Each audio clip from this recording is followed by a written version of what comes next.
hepsi toplamaya kaldı mı lan? Ay, bir de son double döneri ha.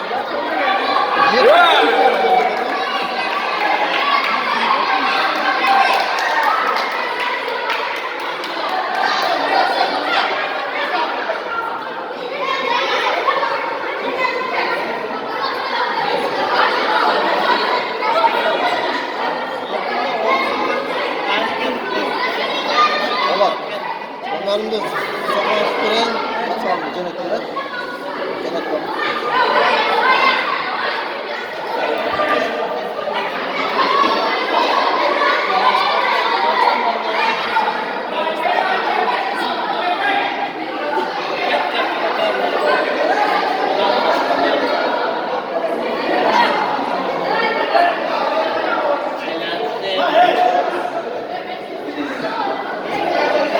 Ha ha ha.